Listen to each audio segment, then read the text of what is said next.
Welcome everybody to this week's episode of Ant on Music. I, of course, am Ant, your humble host, here once again presenting you with a little bit of knowledge in my pickups of the past few weeks. Still going through old stuff.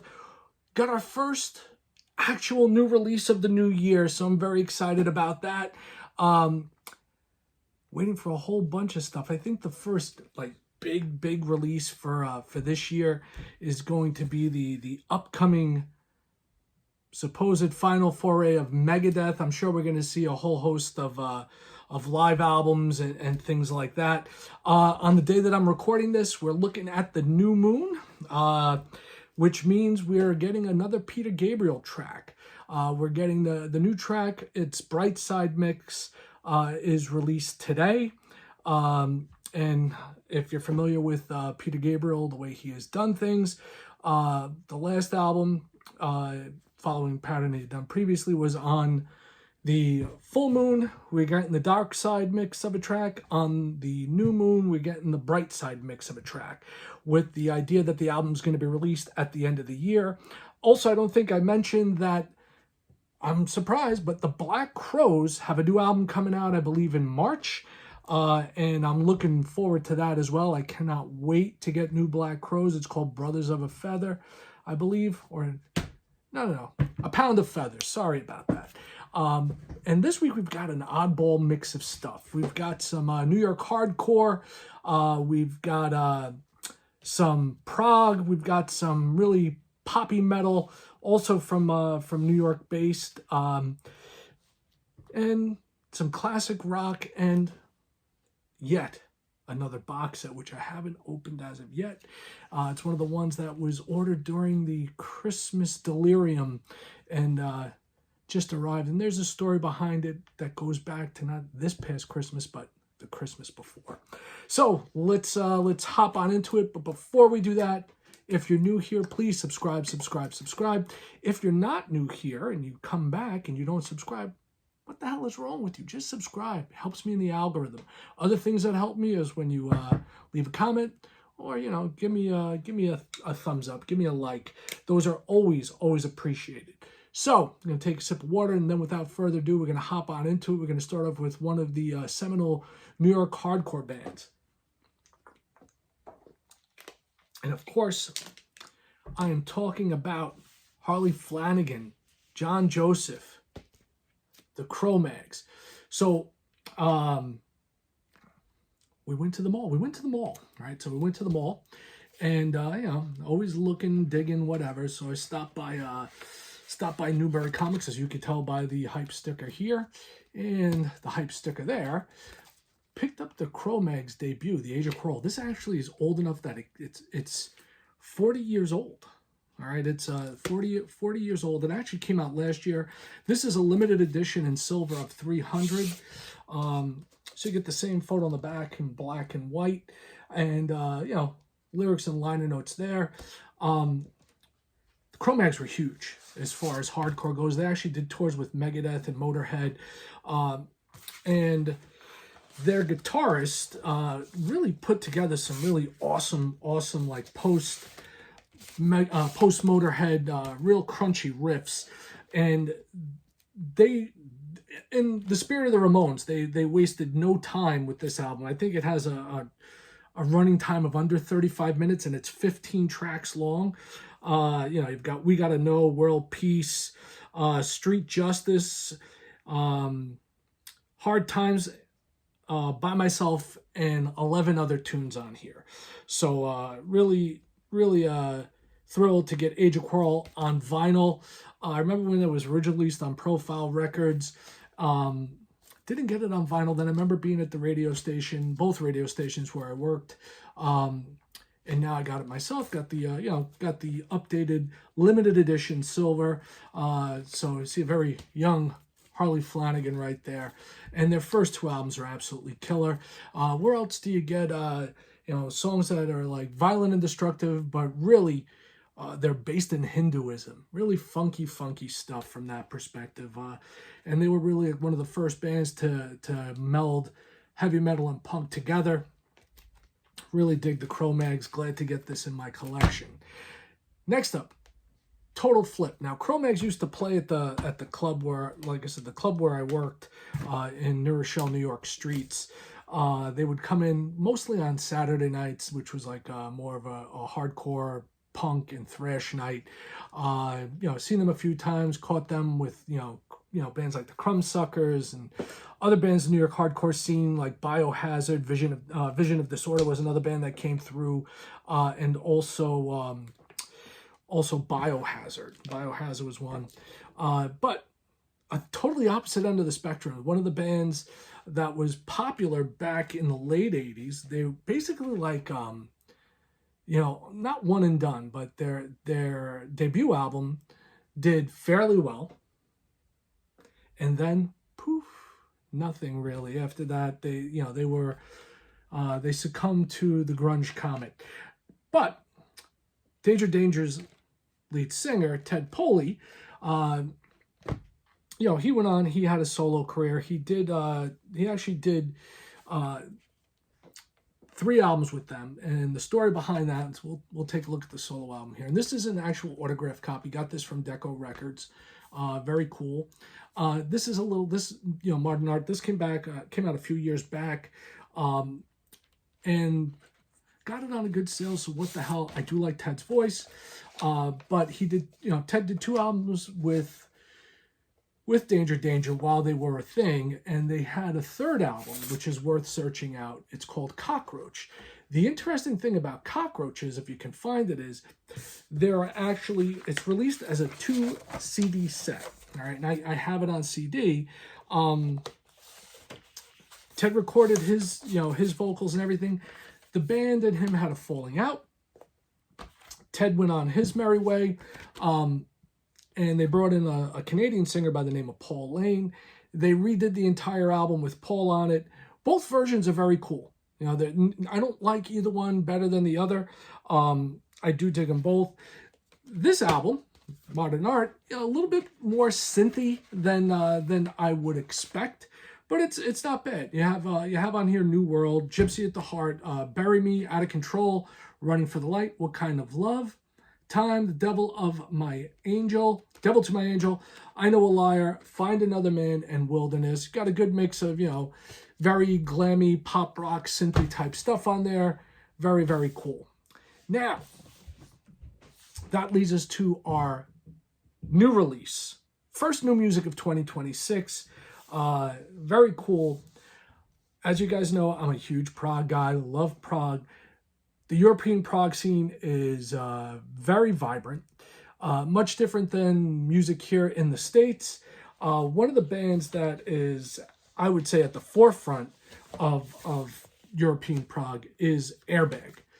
And this is their live album that just came out. It's called Dysphoria. And it is a 2-album set on marble vinyl. And they play in the Netherlands. Very, very cool stuff. Dysphoria, Airbag live in the Netherlands.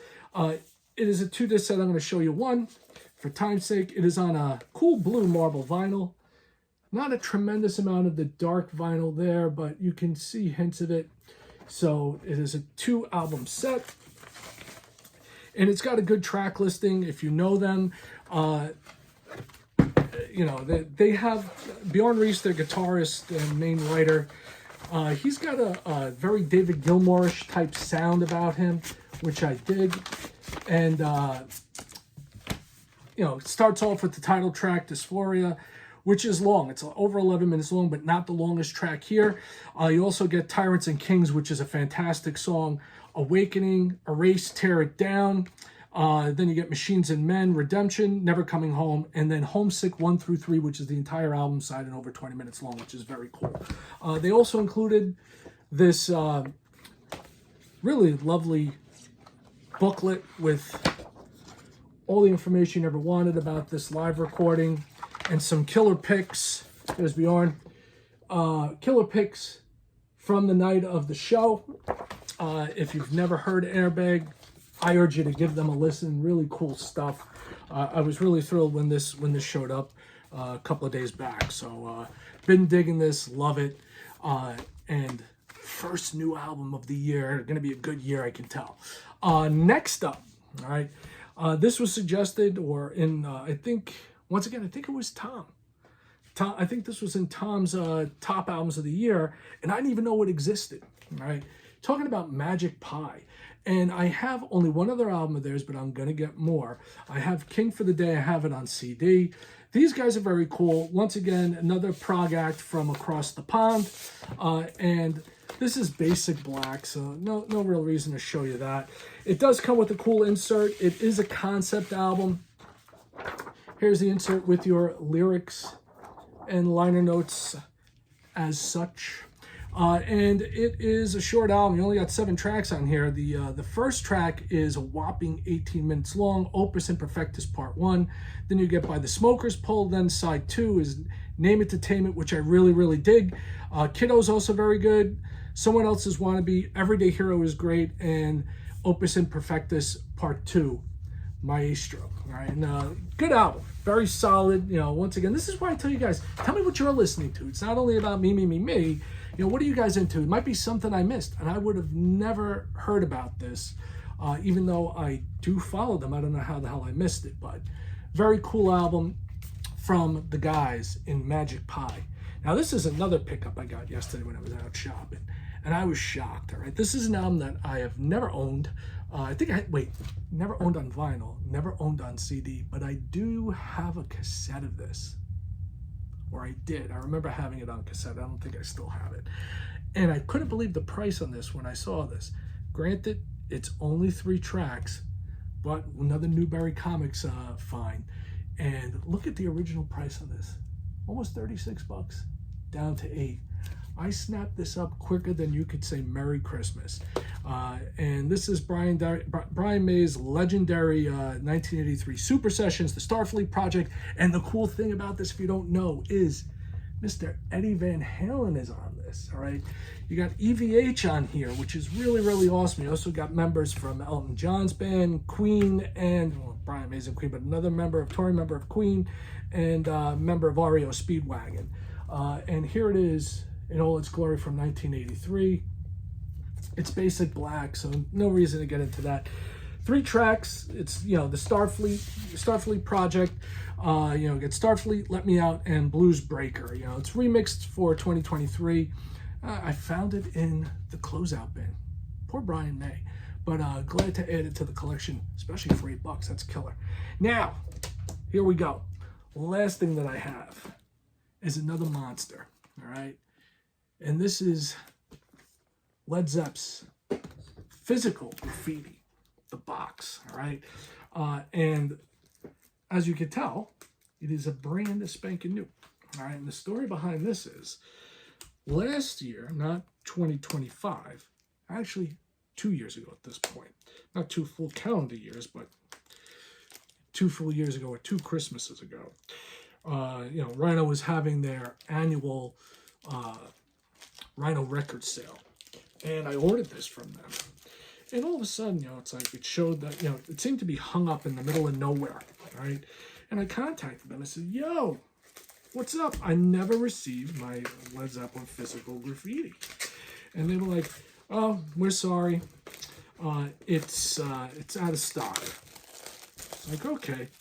A month or so goes by, and I see that it's back in stock on the website, which really pissed me off, you know, because they had it at like a great deal. And I was like, yo, anytime I can get a deal on something, I'm all for it. So show you the hype sticker there. Try and get that. We're obviously going to cut that down to size. You know, I was really excited. I was like, great, you know. So I contact them and they tell me, oh, it's out of stock. It's like, all right. I look back, like I said, a couple months later, and there it is back in stock at the original price, which was almost double what they were charging. All right, they had it 40% off for the sale. So I was a bit pissed. And this is the first pressing, which is really neat. And there's only 30,000 of these, which is quite a lot, but still. And on here we get the original album on 2 CDs and 2 LPs. We get previously unreleased companion audio, Brandy and Coke, which is Trampled Underfoot's initial rough mix, Sick Again, an earlier version, In My Time of Dying, another initial rough mix, House of the Holy, the rough mix with overdubs. Everybody Makes It Through, in the which became In the Light. That rough mix, all right. The early version and transit mix, they call it. Boogie with Stu, the Sunset Sound mix. Driving Through Kashmir, which is the rough orchestra mix for Kashmir. We also get a download card and a book. And here is the physical graffiti. They matched the original take on the original album with the cool slide out top. And obviously you can check front and back. You remove this inner sleeve and you get to see all the little people moving and see what they're up to in their house, which is the house, the apartment building is located down in New York City. And this is a pretty low number. All right, so we got number 7252 of 30,000. So that's, you know, the lower third. We also get, oh, there's the download card. We also get this physical graffiti companion audio, which we spoke about. You know, basic black vinyl, nothing spectacular to see there. And then we get all that beautiful stuff on CD, which is very cool. And we get this really cool hardbound book as described. We're going to open this up and take a gander and see what's shaking here. It's got like a really nice finish on it, like a tweed finish on the book itself. And just like the album cover, got that cutaway showing the apartment building down in NYC. And I'm going to look forward to reading through all this and checking out what the boys were up to. And if you're unfamiliar with this album, this is one of the, you know, the great Zeppelin albums, as if there aren't any great Zeppelin albums. But you get on this Custard Pie, the Rover, In My Time of Dying, which is awesome. Houses of the Holy, which didn't appear on Houses of the Holy. Trampled Underfoot, great tune. Then Kashmir, that's a great 1-2 punch. One of my favorites, In the Light. Bronny Hour, Down by the Seaside, 10 Years Gone, Night Flight, the Wonton Song, Boogie with Stu, Black Country Woman, and Sick Again. So Led Zeppelin's Physical Graffiti Super Deluxe Edition box set. Not really new as far as new stuff goes, but you know, new to me, obviously, new to my collection. Really cool to get that. So that is everything that I have for you this week. I want to thank everybody for checking out the channel, for all the great commentary, and, you know, come back. You know, I think, like I said, I think the next one's going to be a big Megadeth one. You know, I think I might even rank all of Megadeth's studio albums. How about that? How about we do that to end Megadeth's formal recording career? And like I said, I'm sure there's going to be a boatload of box sets and live albums coming out once they cease operations. But till next time, as I always say, peace, one love, music. I'm out.